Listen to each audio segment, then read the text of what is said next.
खुलुमबाय स्टुडिअ दं आं राकेश रामसियारि बे समाव खाम्फा बरगयारिखौ बिटिआरनि मावफुं सोद्रोमा रनजित बसुमतारिया गोख्रों बाथ्राजों सोंखारिनायखौ नुनो मोन्दों। बिथाङा बुंदों बे समाव खाम्फा बरगयारि बे खाम्फा बरगयारिया फिसा मोनसे बिटिसि एलएनि थामहिनबा बिटिसिनि जे बिसायख'थि बे बिसायख'थियावनो 14 नं चिरांदुवार बियाबाव आंखौनो फेजेननो हायाखै आंजोंनो जेनदों होननानै बाथ्रा बुंदों बिथां मावफुं सोद्रोमा रनजित बसुमतारिया। थारैनो बे समाव बिथाङा खाम्फा बरगयारिया जे बिटिसि एलए नि बिसायख'थि बे बिसायख'थियाव बिथाङा जेनदों अब्ला एमपि बिसायख'थिखौ थामहिनबा इसिबां गिदिर मोनसे बियाबखौ लानानै थामहिनबा ओनसोलखौ लानानै बे बिसायख'थि जायो बेवहाय बिथाङा माबोरै देरहानो हानो होननानै बुंदों बिथां रनजित बसुमतारिया।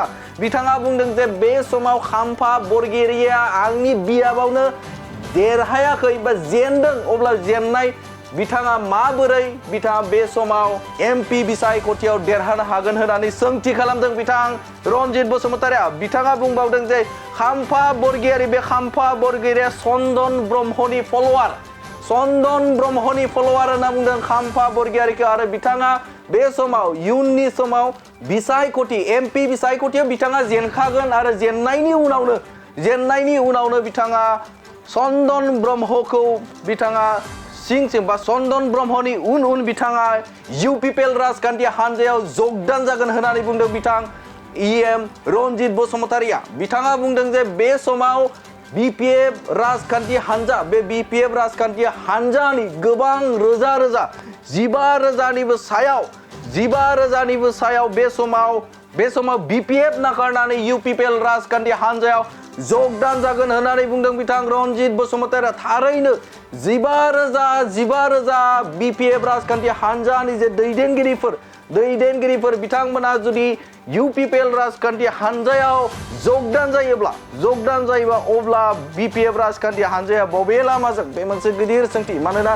15,000 जुदि बेवहाय इउपिपिएल राजखान्थि हान्जायाव जगदान जाहैयोब्ला अब्ला बिपिएफनि साफ्रोमबो दैदेनगिरिफोरा इउपिपिएल बासि जासिगोन नामा बे मोनसे गिदिर सोंथि जानानै फैदों। आरो बे समाव खाम्फा बरगयारिखौ बुंदों जे बिटिसि एलएनि बिसायख'थि बे बिसायख'थियाव बिथाङा देरहानो हायाखै आंखौनो फेजेननो हायाखै होननानै बुंदों बिथां रनजित बसुमतारिया। अब्ला बिथाङा बे समाव एमपि बिसायख'थिखौ माबोरै देरहानो होननानै सोंथि खालामनायखौ नुनो मोनदों। बे समाव नोंथांमोननो बड'लेण्ड बुब्लिनि गेजेरजों बे खौरांखौ होबाय गोजोन्थों।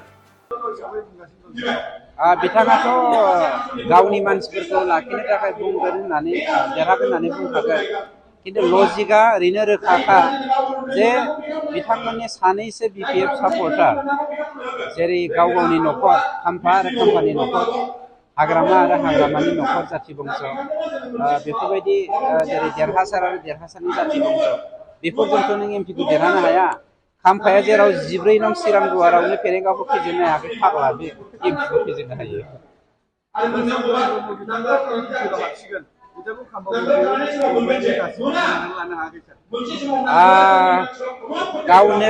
गावनो इउपिपिएल दिल्लीयाव जइन जागोन एमपि इलेक्सननि उनाव जेननाया रोखाखा नालाय गतिके खाम्फाया चन्दन ब्रह्म बिथांनि एगेन्सै बुंनायनि बाथ्रा फैनो हाया। मानोना चन्दन ब्रह्मखौ खाम्फाया फल' खालामखागोन बेनि रिलेसना जोंजों दंखायो गतिके दा बेफोरखौ बुंनानै गाव बेले बेजेआव हाबनो नागिराखै। खाम्फाजों लोगोसे फ्राय 15,000 मानसिया बिटिसिनि बिपिएफ मानसिफ्रा जोंजों जइन जाफानो थांगासिनो दङ। मोनसे गोजोनथाव फोसावथाय बैसागु फोरबोनि रंजाथाय समावनो फरायसा आरो फरायसुलिफोरनि थाखाय बावखुंग्रि फोरबोआ लानानै फैदों मोनसे बादायलायनाय। 11थि बावखुंग्रि खुंफुं आफादा फरायसा आरो फरायसुलिफोरनि थाखाय लानानै फैदों एसे राइटिं कम्पिटिशन। फरायसा फरायसुलिफोरनि थाखाय बैसागु रंजाथाय फोरबोआव बावखुंग्रि फोरबोआ टुरिज्म डेभेलपमेन्ट पटेन्सियेल इन बड'लेण्ड टपिकखौ लानानै बे एसे राइटिं कम्पिटिशनखौ खुंगोन। बे कम्पिटिशनाव जायनो सेथि मासियाव देरहानो हायो बिथाङानो नोगोद 25,000 रां बान्था मोनगोन। बेफोरबादिनो नैथि मासियाव जायनो देरहानो हायो बिथाङानो नोगोद 15,000 रां बान्था मोननो हागोन आरो थामथि मासियाव जायनो देरहानो हायो बेनो 10,000 रां बान्था मोनगोन। बावखुंग्रि फोरबो खुंफुं आफादा बादायगिरि फरायसा फरायसुलिफोरनि थाखाय माखासे नेमखान्थिफोरबो होखादों। बेफोर नेमखान्थिफोरनि गेजेराव दं सासे फरायसा बादायारिया 18 बोसोर बैसोनि गोजौआव कलेज एबा इउनिभार्सिटि फरायनाय जानांगोन आरो बे फरायसा बादायारिया बिटिआर ओनसोलनि जाथारनांगोन आरो बादायारिया बैसोनि फोरमान बिलाइ जेरै 10 थाखोआव फरायनाय एडमिट कार्ड एबा आधार कार्डखौ जमा होथारनांगोन। फरायसा बादायारिया गावनि जानबुं नाम्बारखौबो होफानांगोन आरो बे एसे राइटिं कम्पिटिशनाव इंराजि एबा बर' रावजों 800 निफ्राय 1000 सोदोब लिरनांगोन। फरायसा आरो फरायसुलि बादायारिफोरनो बेखौबो मिथिहोनाय जायोदि फोरमान बिलाइ जमा होनाया फैगौ 10 एप्रिलाव जोबथा जागोन आरो बे एसे राइटिं कम्पिटिशननि फिथाइखौ फैगौ 12 एप्रिलाव फोसावगोन। गोबां बाथ्रा मिथिनो थाखाय 9678278934 9395532495 जानबुं नाम्बारनि गेजेरजों खौरां लाहरनो हागोन।